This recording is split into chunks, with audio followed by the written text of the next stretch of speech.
প্রকৃতি সেদিন শান্ত ছিল না। প্রতিটি চ্যানেলের নিউজে ছিল মহাবিপদ সংকেত। দিন শেষে যখন রাত হলো, প্রকৃতি তখন তার অগ্নিমূর্তি ধারণ করল। রাতে ঘূর্ণিঝড় রিমেল তার অগ্নিমূর্তি ধারণ করল। প্রচণ্ড ঝোড়ো বাতাস, সাথে প্রচুর বৃষ্টি। একটি নির্ঘুম রাত, সাথে অনেক টেনশন। দেখতে দেখতে রাত শেষে সকাল হলো। আমাদের চিরচেনা গ্রাম আর নেই, পুরো পাল্টে গেছে। চারিদিক শুধু পানি আর পানি। চারিদিক অন্ধকার হয়ে গেল।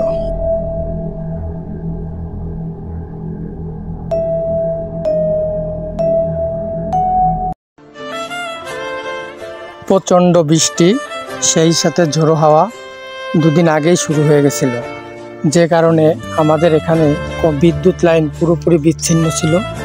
সাথে আমাদের এলাকার কোনো ধরনের রাস্তাঘাট সব আমরা অবরুদ্ধ ছিলাম। পানিতে আমাদের সব রাস্তাঘাট তলানো ছিল। মানুষের দুর্বিষহ দিন যাপন করছিলাম। সেই সাথে প্রতিটি মানুষের চরম ক্ষতি হয়ে গেছিল। আমাদের গ্রাম অঞ্চলের ম্যাক্সিমাম মানুষ চাষাবাদ করে, মাছ চাষ, যার মধ্যে উল্লেখযোগ্য একটি চাষাবাদ। একটা মাছের ঘেরও কারো ছিল না যে জলের তলায় যায় নাই, কারো একটা মাছও ছিল না। এমনকি মানুষজন একদম পথে বসে যাওয়ার উপক্রম হয়েছিল। তারপরও মানুষ শক্ত হাতে নিজেদের বাঁচার চেষ্টার সেই সংগ্রাম নিজ চোখে দেখলাম। কতটা কষ্ট প্রাকৃতিক দুর্যোগে মানুষের হয়, কতটা নিঃসঙ্গ গ্রামের মানুষ, না দেখলে কেউ বুঝতেও পারবেন না। আমি হয়তো সমস্ত ভিডিও ফুটেজ রাখতে পারি নাই, বিদ্যুৎ ছিল না, তাই চার্জ করতে পারি নাই মোবাইলে, যে কারণে ভিডিওগুলো আমি ঠিকমতো রাখতে পারি নাই। তারপরও প্রথম অবস্থায় যতদূর চার্জ ছিল, প্রথম অবস্থায় ভিডিও করছি। যে রাস্তাগুলো দেখছেন জলের তলে, এখানে মাজা বরাবর জল উঠে গেছিল। যে জলের একমাত্র হাঁটা চলার রাস্তাই ছিল নৌকা। নৌকায় মানুষ এক জায়গা থেকে অন্য জায়গায় নিরাপদ আশ্রয়ে অনেকে গেছে। অনেকে তাদের শেষ সম্বল ঘর আগলে রেখে ঘরের ভিতর ছিল। কেউ গোলায় ধান ছিল, ধান ভিজে গেছে, ধান ভিজে গিয়ে সেই ধান গজায় নষ্ট হয়ে গেছে। এরকম অনেক হয়েছে। দেখতেছেন গরুর খাবার খড়কুটো জলে তোরা ভিজে নষ্ট হয়ে গেছে।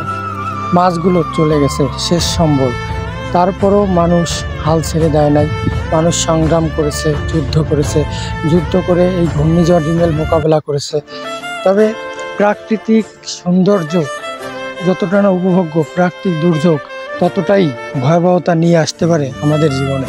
তাই সাবধান হওয়া প্রতিটি মানুষের কর্তব্য।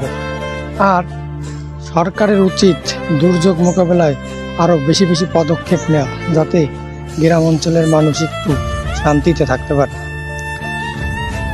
আমাদের রান্না করার জায়গাটাও পানির নিচে ছিল। রান্না করে দুইটা ভাত খাওয়ার জন্য আমাদের কতটা সংগ্রাম করতে হয়েছে সেটা শুধু আমরাই জানি। ঘরের ভিতরে পার্মানেন্ট না, অস্থায়ীভাবে 3টি ইট দিয়ে রান্না করে সেইখানে অন্তত 2 দিন খেয়েছি। দেখেছি মানুষ একটু খাবার জন্য কত কষ্ট করছে। মানুষ একটা দোকানে গিয়ে শুকনা খাবার কিনবে তারও সুযোগ ছিল না। সেখানেও গিয়ে দোকান বন্ধ, কারণ দোকানেও জল উঠে গেছে।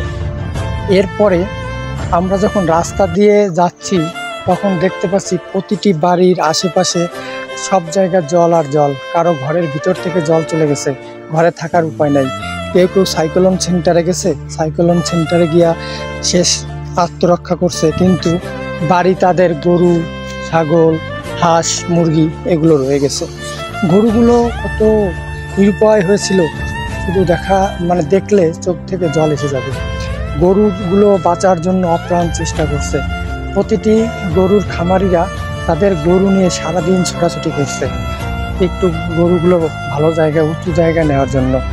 তারপরও বলবো, প্রাকৃতিক দুর্যোগ মোকাবেলায় আমাদের সরকারের পাশাপাশি নিজেদেরও অনেক সচেতন হতে হবে।